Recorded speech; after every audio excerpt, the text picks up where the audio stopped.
Hello, we are here today with Teemu Koponen, who is currently working for Nicira slash VMware. Uh, Teemu is quite renowned in the field of software-defined networking. He is one of the chief SDN architects, I guess you could say, and recently, in recognition of a lot of his work in this area, he was awarded the SIGCOMM Rising Star Award. So we're very lucky to be talking with Teemu today about SDN and network architecture. So thanks, Teemu. Thank you. It's all my pleasure. Yeah. So yeah, I guess first question is that you've been working on SDN for about 5 years now. I guess longer than probably about as long as the SDN term has really been in use. And Certainly, it seems like a lot of things have gone right. And a lot of Nicira has had a lot of success. SDN, of course, is taking off. Do you think that there's anything that could have gone differently, or that you would have done differently? It's actually it's actually interesting because in hindsight, I would say that we got most of the things actually incorrect to begin with. Because I mean, obviously, I still believe in the idea of centralization and all that, but I kind of like the low-level details. I feel like that we stumbled a lot with them. So, for instance, I feel like the hardware has been driving the whole thing quite a bit too much. The kind of focus was really hardware from the day one, and really like hold this idea of trying to find some sort of a unified model across like multiple types of forwarding chips, for instance. It turned out to be very challenging, and you kind of end up with this sort of a consensus that really like limits some of the engines that might be more flexible than the other ones. So it feels like that, for instance, this concept of or the separation of the hardware and software was something very fundamental that I think that we would have a very different view on that if we would start right now actually the same process. And at the same time, I feel like this OpenFlow, while it was kind of great that it opened the minds of the researchers, I feel like it's very low level, and you don't really see the complications like if you are actually working just in some sort of academic deployment. But once you actually have to deal with management of like thousands and thousands or even tens of thousands of switches, the fact that it's so low level and so tightly coupled to the switches themselves, you can have this coupling basically between the controllers and the switches. It really complicates things. And in some sense, you would think that now you have this centralized cluster, few nodes perhaps at most, managing thousands of switches, and they're very tightly coupled. All the nodes are now very tightly coupled to these few nodes. So in some sense, the system actually could become more brittle and less stable, actually, and more kind of the failures could be more likely to happen because of this. Then the more widespread failures would become more probable. So I think we got quite a few things completely wrong. But that said, centralization, really, I'm still a firm believer in the idea of pushing out the kind of the decision making from the individual devices into some sort of a centralized component within the middle of the network. Do you think it's too late to sort of go back and reconsider the driving role that hardware is playing? I think it might be fairly difficult for the OpenFlow itself to actually change at this late stage. But what could happen though is that you would have some sort of a spin out of some kind. I don't know, perhaps another kind of a profile or something that would really wouldn't be for the hardware switches, but would be more for software switches, perhaps. And in some sense, that's already happened, right? I mean, Open vSwitch is kind of, there's plenty of extensions there, and it's kind of de facto standard, right? There's no formal standard, obviously, for all of the extensions, but that could be the model, actually, that is software that is kind of playing the role, and it's less about the standard. Perhaps we don't have to standardize all of the software parts.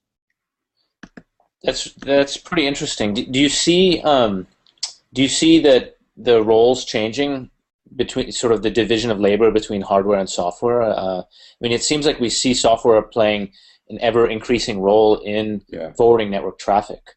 I mean, people have been talking about software forwarding for a long time, and I think what's different this time actually is that we are not trying to actually replace transport networks with software. So I think what's happening is that we will be pushing more and more functionality into software, but when it comes to really about sending packets across the physical network, we are not doing that with software. For that, we have still hardware devices, this simple fabric-like switches. But I think that divide is kind of going on, and I think there's no turning back. People really love this idea of being able to upgrade your networks with new features just by upgrading your software without touching the physical switches at all. Yeah, definitely. It also seems like I guess to that point, and sort of the increasing role of software, it seems like a lot of the network architecture work that you have focused on in terms of virtualization of routers and switches has really focused on the routers and the switches, I should say. And now there's like all kinds of talk of virtualizing network functions and virtualizing middle boxes and services, etc. And I mean, it seems like as we're talking about the increasing role of software, it's impossible not to talk about middle boxes. I'm curious, like in your with your experience as a network architect, what kind of role do you see SDN playing in integrating middle boxes into network forwarding and networking in general? I feel like when it comes to the actual implementation of the data plane with the mailboxes, SDN probably doesn't have that much of a role. But when it comes to kind of the stitching together and integrating these services and kind of providing kind of placing them into the path of the packet, I think that's where SDN is just perfect match, because you have to remember that really the pain point you have today with all these mailboxes is actually about managing the distributed configuration, and that's exactly what SDN solves for the switching and routing. It really provides you a centralized API to interconnect these switches or these services, and I think that totally makes sense. But at the same time, I think there's actually an interesting other development going on that that actually relates more to fabric than SDN itself. And it's this idea of providing the middle box services and all these virtualized services at the network edge, instead of placing the network services into the network. You actually provide all these services already at the first hop. When the packet is sent by the VM to another VM, perhaps in a data center network, for instance, the packet never leaves. Before the packet leaves the first hypervisor, all the services have been already provided for that packet. And at the same time, when the packet arrives to the receiving hypervisor, there might be some additional services being provided there. But the point being that there's no like central VM or cluster of VMs you're sending these packets to, because you can, if the edge is flexible enough, which is the case in case of having a virtual switch, you can extend the functionality within these switches to provide all the services. And yet, you can provide the user with the kind of an illusion and kind of a virtual view that looks like that you would have a virtual middle box that you manage. It just happens to be so that the implementation is completely distributed. For instance, in case of distributed firewalls, this totally makes sense. You might be managing your firewall within your virtual network without knowing that there's no single VM, single appliance providing that functionality, even though it still looks like that for the users.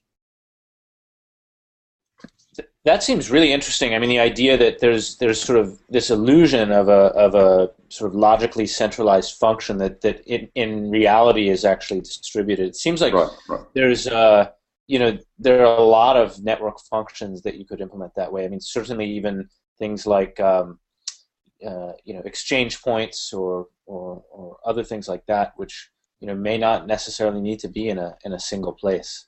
Yeah, totally, and you can still provide the user with the idea of a concept of providing kind of a single point, because in the end, users don't want to manage those distributed services, but it doesn't. I think the key point is that you can decouple the management abstractions from the actual implementation, and I think it's exactly right as you said. I think the right way to actually think about it is that what you cannot implement in this way more than are there some exceptions that you can implement in this way. I think you can completely turn it upside down and actually take this almost like a default mode of providing the services and kind of features within the network, because I think most of the features in networking, by definition, they're fairly easily actually parallelizable. No, absolutely. I guess, yeah, there are a lot of things like packet processing, for example, that one might say are embarrassingly parallel. Yeah, definitely. So we can just take the next step, basically, and just leave this idea of implementing this using multiple CPUs within the single appliance. You can use all the CPUs across the whole network effectively, across the network edge.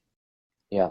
Do you think that current SDN abstractions, or I guess the mechanisms for doing distributed management are sufficient for things like middle box control? I mean, so far SDN's mainly been focused on distributed control of routers, switches, and so forth. Do you think that I think the mechanisms actually are sufficient in the sense that really what you need is that you just need to have some sort of an encapsulation protocol that you use to interconnect to these appliances if you have these sort of central appliances, and which obviously is not the case if you go into this sort of fully distributed mode. And then you need to have some control protocols actually to exchange enough information with these service implementations so that they know how to process the packets that they receive. But I think from the user's point of view, logical network actually should be sufficient in the sense that networks are the abstractions people are used to have in their mind when configuring these middle boxes. There's no reason why you couldn't do that in the virtual space as well. The difference just being that now that if you're operating within the virtual network and you're kind of placing your services in this virtual topology, you're completely decoupled from the physical topology, which means that if there are some changes within the physical network, you don't have to update your configuration, meaning your operations actually just got simpler. But I think the base abstractions itself, I'm not seeing any fundamental new abstraction that these services would need. Well, when it comes to the actual implementation of the services themselves, perhaps we are able to identify some building blocks there later, but I think it's too early to say anything like that at this point. Yeah, no, that makes a lot of sense. I really like what you've had to say in the past about sort of SDN and its ability to allow operators and such to view everything in the network as just a sort of a logical network or just logical abstractions. It's very clean. No, it's a very powerful paradigm actually. Once you shield yourself away from the details of the physical network, things just get quite a bit simpler. Yeah, exactly. So you briefly mentioned Fabric. You talked a little bit about that when we were talking about middle boxes. I was wondering if you could sort of just in a nutshell say a little bit more about what it is, what it enables, and then sure. It does sort of advocate this split between the host and the network, or the edge and the core in some sense, I guess you might say. And I had a couple questions about that. One is, how does it relate to other network architectures or network protocols that have advocated similar, edge core splits? And where is the edge in Fabric? Is it the host? Is it the access network? Where do you say the edge starts and the network begins, sure. if you will?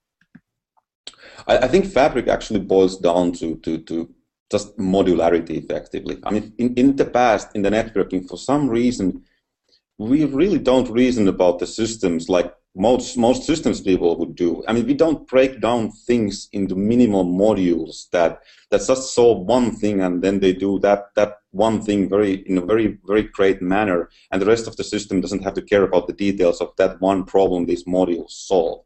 So I think it's exactly this kind of reasoning that applies to this Fabric idea that let's solve the transport problem once, and let's have a dedicated physical switches that do nothing but just focus on sending packets quickly, cheaply across the physical network, and let's just tunnel the packets across that fabric and let the endpoints that are attached to this fabric basically do the rest of the processing the packets might require. And this comes with the great benefits in the sense that now the actual transport problem, the actual physical switches become more simple because they can just focus on solving one problem without caring about any high-level features you might today implement within your physical network, say ACLs or even more advanced processing for the packets. And at the same time, the edge actually gets a bit simpler as well, because now the edge is just focusing on providing these high-level services within a single host, typically source or the destination, and it doesn't have to care about the details of the connectivity. You might have some connectivity failures, for instance. It can completely remain oblivious about those failures because it can assume that the fabric below is actually taking care of all that. So I think that's the basic idea of the fabric, that you just contain the complexity of dealing with physical failures and transport connectivity into this one module, and by that way you could simplify the rest of the system. But you could also say that this is just one example of end-to-end principle as well. Why should we have anything in the middle of the network that when you can use just the endpoints to solve that? I mean, it took some time to come up with the original use case the community had for the end-to-end principle, and it was obvious right away why that was the kind of obvious thing to do. And I think it's the same thing here. Why should we spill over the functionality over the elements that really don't have to deal with that sort of functionality? And I think it's like we discussed before. It really should be that what is the functionality that you cannot provide at the edge? And if you take that viewpoint, it really becomes very difficult to actually come up with features that you just cannot implement that at the edge, but you actually have to implement within the fabric. I mean, at minimum, I think within the fabric you have to provide unicast services, multicast services, and some QoS support. But that's pretty much all you have to provide for the edges.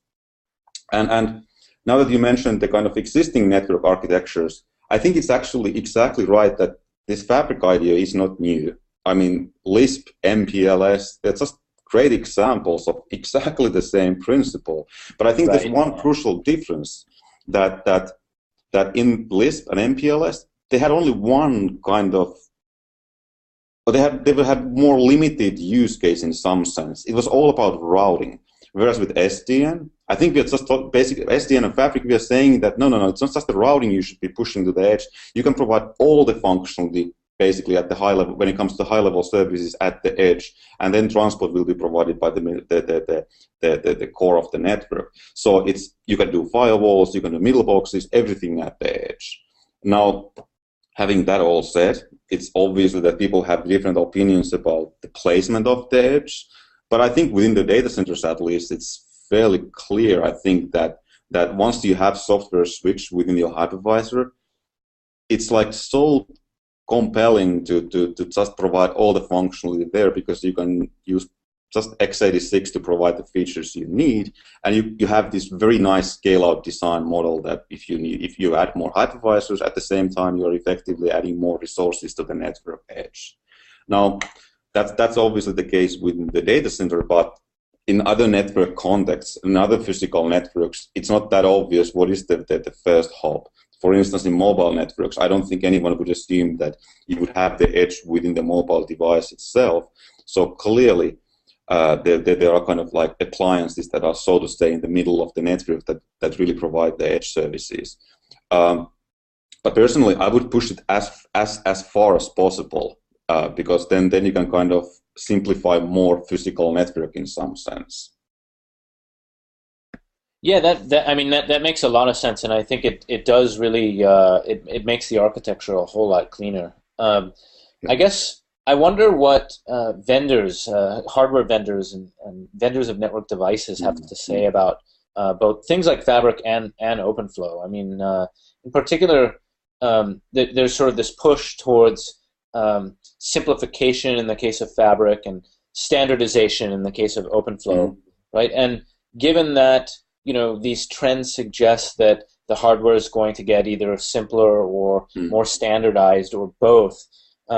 Where do you think that vendors or hardware vendors are going to be able to innovate? Are there going to be specific extensions to OpenFlow or the types of hardware forwarding that they can offer. I mean, clearly the hardware vendors will keep doing what they have been doing for the whole history of the networking. We still need to have faster and faster chips. We still need to have faster and faster and more reliable fabrics. That's obviously one dimension that they will definitely keep improving, and hardware is not going away. Exactly the opposite, actually. But when it comes to the edge of the network, then obviously clearly some parts of the network edge are provided by software only. But then there are obviously like workloads that are not virtualized, for instance. So I don't think the hardware edge will go away. You will have a requirement for hardware switches that provide the connectivity for, say, existing physical servers and workloads that are not run on top of the hypervisors, for instance. When it comes to the standardization, yeah, I mean, to be honest, I haven't really been following the OpenFlow standardization that carefully, but because I've been fairly focused and obsessed with the software switching at the edge. But having that said, my experience actually is that the hardware whenever it comes to the hardware pipelines, you pretty much actually end up always customizing your code anyway for the chip. Even though you would be using OpenFlow, there are enough differences, enough custom features that you want to exploit that you pretty much end up having a custom kind of logic running and controlling the switch anyway, which might be the way it will be in the future, that we will just have a common kind of transport or common protocol to access the features of the switch, but most of the features will be custom, and that's just the fact of the life. It will be. Yeah, I mean, I definitely wonder. I mean, to one, on one hand, I totally see your point about the hardware vendors, just keep, they're going to keep on doing what they're good at, and then on the other hand, router vendors have certainly, done very well adding checkboxes and feature checks to their checkboxes to their devices, like BGP, MPLS, VPNs, and various, and it could be so that rate shaping capabilities and so on and so forth. And are we going to take that away from them with SDN? It will take for a long time, at least, if that would happen. But I really don't. I think the problem with all these standards is that it will take some time to come up with these standards. There's always some new features that you need right away. The customer demand is there, and you just don't have the time to come up with the proper standard that everyone agrees about. Which means that you will always have some custom features that provide some competitive advantage for these vendors. So I don't really see that going away. Having that said, how the software-hardware split and kind of moving more functionally to the software will have, what kind of implications it will have with this battle, that is difficult to predict how it will shape this whole thing. But in some sense, you would argue that if more of the features are implemented on the software side and less on the hardware side, the protocols in some sense become less interesting, actually, because it's now the code that really matters. Right. No, that makes a lot of sense. In some sense, that answers another question that I was curious about, which is, as you were just saying, the old protocols aren't really going to go away, but these new ones are cropping up, and it's going to take a while for the old ones to eventually go away. And I was sort of wondering what you thought about coexistence. How are the old and the new going to coexist? And it seems to me like that you're saying that, with the increasing role of software, more and more is going to be done in software, and maybe we'll sort of slowly move from where we are today to a lot of these features happening in software, but it's going to be kind of evolutionary, if you will. Right. But in the meantime, how do you see these things interacting? I mean, certain, like for example, in data centers, I guess you can make a lot of forklift changes. But what about say in the wide area where people are going to be running BGP for the foreseeable future, but all of a sudden now you've got an SDN controller doing wide area routing. What happens in those kinds of situations? So I think this is a fair question, and actually even it comes up even within the data center deployments, because you have, by definition, if you have networking, at some point you are connected to internet more quite likely at least, or customer sites at least. One hopes, yeah. And I mean, if you just have a network within the data center, there are obviously some purposes, some meaning for that sort of networks as well. But typically, networks are about global communication, and so I've seen two models in this, basically, that you typically you try to establish some sort of a clear boundary between the existing networks and the kind of the SDN land. So you will terminate the protocols typically at that boundary, meaning that the other side is controlled by the SDN and the other side of the network is controlled by the legacy networks.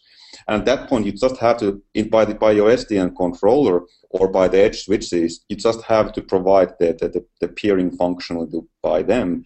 And that's just a fact of life. There's no way of avoiding. But there are two models people typically have. One being that you either do it by the switches or you implement this sort of a route server kind of approach where the peering is actually done by the controllers. But the point being that you just terminate the protocols and you provide the information, the SDN controllers basically provide you the information you need to publish to the routing infrastructure, and in the same way, whatever information you learn from the routing infrastructure, you provide that for the controller. And the point being that after that, it's just software again. Like you just get this information you need, you publish this information you need, and the kind of the role of the existing protocols is actually fairly contained in the overall system, because the rest of the system actually doesn't need to know about the details of those protocols. So in some sense, I'm not that worried about that, because the existing protocols can be really the role of them really can be limited to the edge of the SDN network typically. Yeah, that makes sense. That seems like a good way to sort of slowly, slowly put the control, put the control in the hands of devices. And as you said, the evolution will be slow. Obviously, at some point you will realize that, hey, I actually have two SDN controller clusters talking over BGP. Why I'm having this BGP between? But that will take some time to get rid of that that sort of protocols or the legacy protocols. But eventually one could see that happening. But it will be years and years before we are at that point. Yeah, absolutely. So one of the things that you work on pretty extensively, and you've talked about quite a bit in the past, is network virtualization. And we've already talked about it a little bit in terms of just the building an abstraction of a logical network and the benefits that affords to the operators. I mean, you've also talked about like nesting multiple virtual networks, putting one virtual network inside another virtual network and building up nesting like that. I was wondering if you saw, what applications you saw for that kind of nesting, and also in general, like as you add more layers of indirection, does it make things like network management and troubleshooting more difficult? Because like in some sense you're hiding some of the details. Sure. So I actually think both of these points you're making, they relate to the layering, in the sense that this whole idea of like nested network virtualization, it actually sounds fairly crazy, to be honest. In some sense, why would you have like nested networks? Like you have nested server virtualization, but the use cases for that actually are fairly limited typically.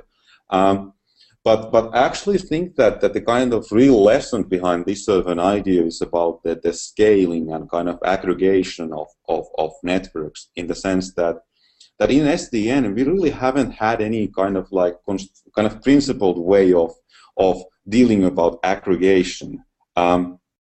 Whereas with the kind of classic protocols, you have layers of protocols, and you kind of think that they're kind of aggregation. The IP doesn't have to know about the details of the L2 connectivity you have, and in the same way, MPLS might be running on top of Ethernet, and you might be running IP on top of MPLS, and so forth. So you have these ways of kind of like shielding the higher levels of your control stack, so to say, from the lower levels of protocols. And in SDN, we really haven't had that. In fact, if you look at the OpenFlow protocol itself, it spans all the headers, and like the assumption is that the controllers have like they know everything, they have the global view, and there's no aggregation really in the same way.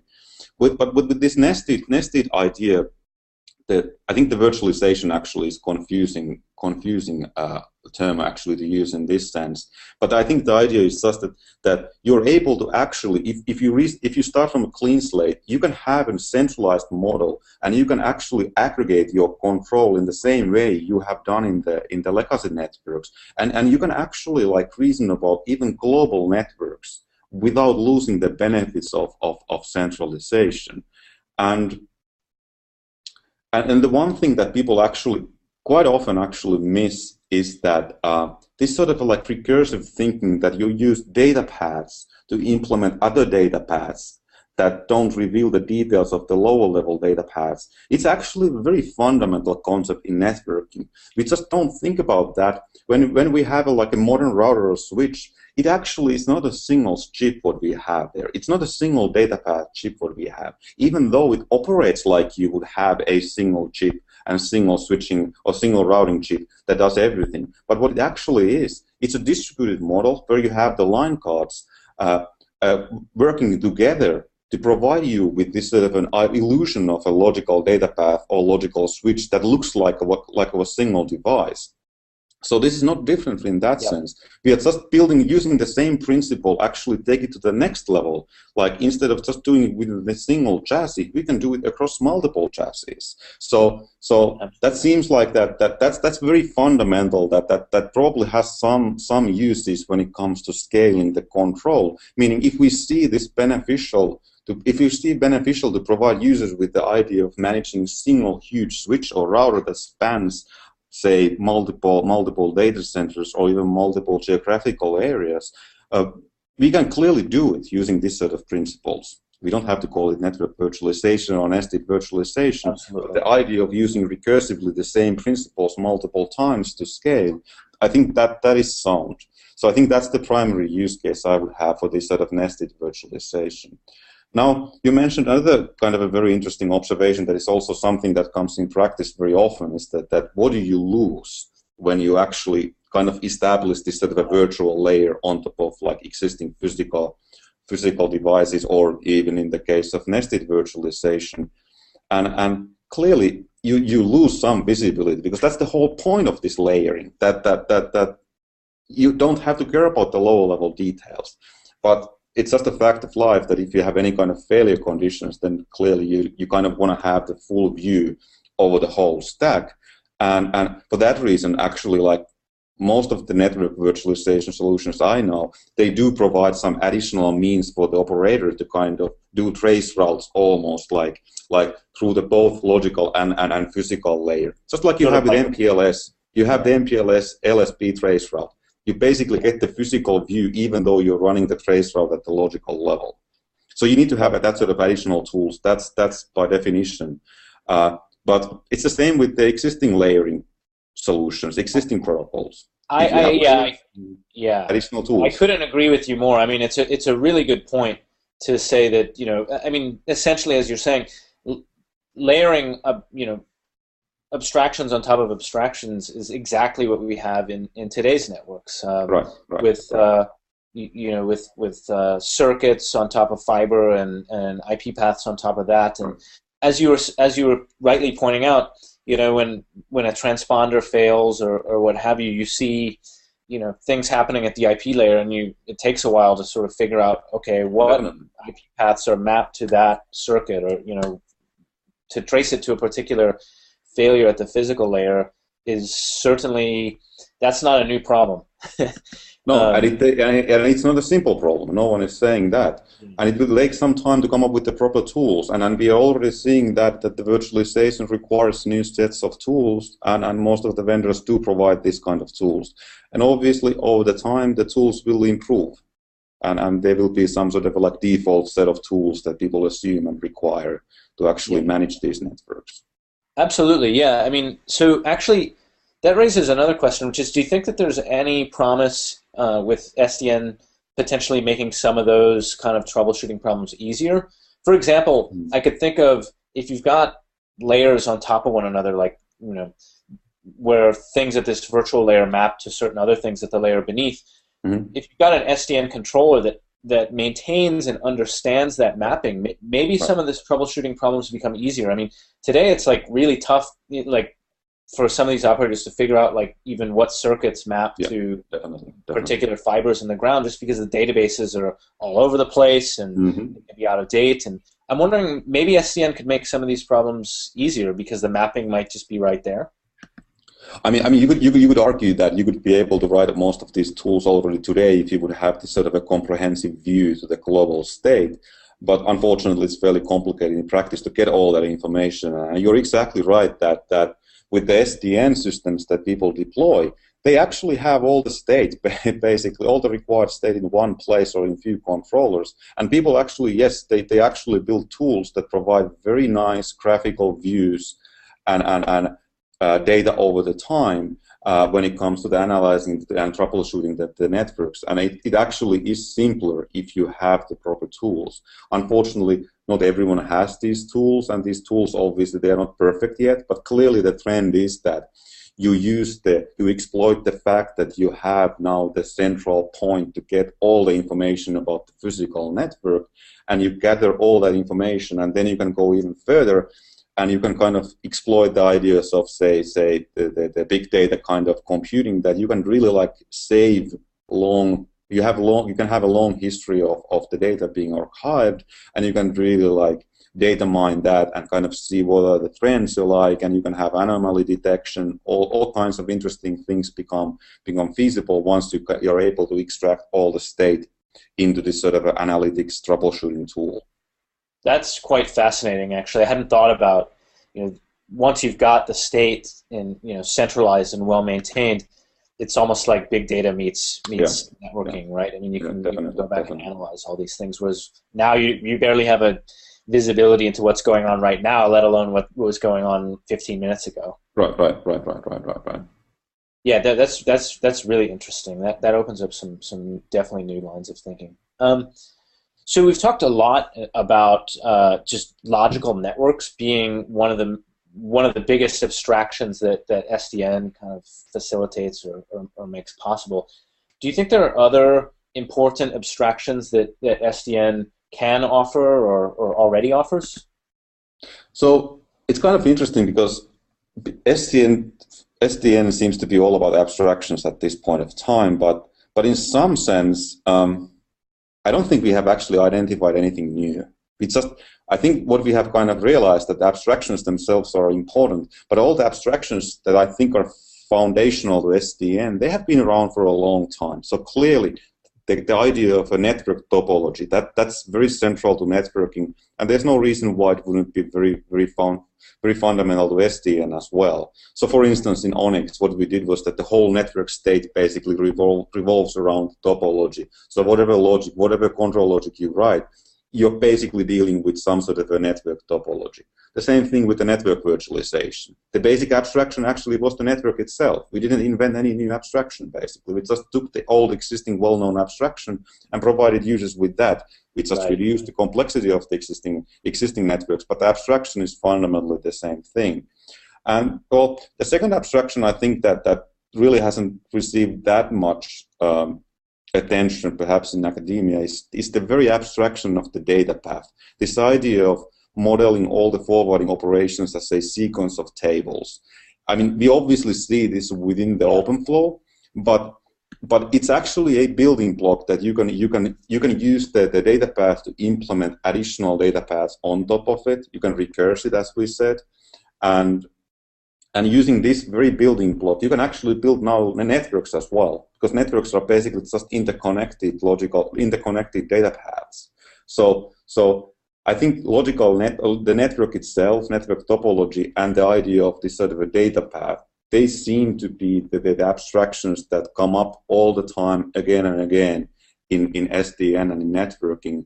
And I'm not really seeing anything new besides them coming up. Now, services might be something that will come up, will result in some new abstractions, but I think it's still too early to say anything about the abstractions for the services, because we haven't really tackled that problem actually in the SDN sense yet. Yeah. And services are, understandably quite a bit more varied, so it's not clear quite what those primitives or unifying abstractions would be yet. And it might be so that there is no unified abstractions in that space at all, or perhaps we come up with some sort of smaller primitives that we can use to come up with the services, some sort of primitive building blocks almost. But I think time will tell. It's too early to say anything about that. No, absolutely. Yeah, let's see what happens. I guess just final question, I guess, would be if you think that in your sort of work on SDN and talking to various people about it, what kinds of misconceptions people typically have, and are there any kind of misconceptions that you'd wish to correct? I know one that you've previously mentioned is that SDNs typically have or require a centralized controller. Certainly, your work on Onyx, has proved that to be false. But what are there other common misconceptions that you find yourself correcting in people? Yeah, I think that. What about yourself? Have you had misconceptions yourself? And as you're working more and more on SDN, you thought, oh, yeah, actually, that's wrong. Maybe my initial thoughts were wrong about that. Oh no, I mean, and to be fair, I've stumbled into most of these misconceptions by myself. So that's very obvious. Centralization definitely was a something that the community kind of.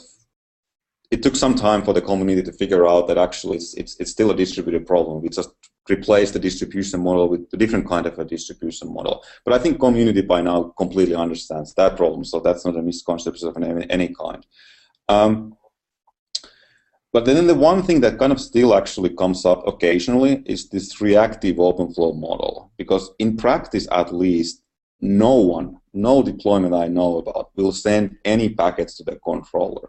It's just the fact that you want to pre-compute the state, you prepare, even ideally you prepare for the failures, and you provide the switches with this information so that once you are done with that, the controller can pretty much completely step aside and let the switches do the things fast, quickly, reliably.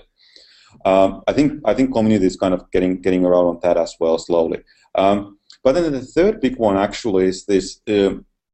And I've personally stumbled into this one as well, is that this idea of that we are obsessed with the OpenFlow itself being the abstraction and kind of being obsessed with these flow entries, it can be very limiting at times. Now, especially if you have software forwarding in place, if you try to kind of implement all the functionality using just flow entries, matches, actions, it really becomes almost like a limiting factor in the sense that it would be much easier to reason about the functionality if you would just say, hey, it's a C code, nothing else.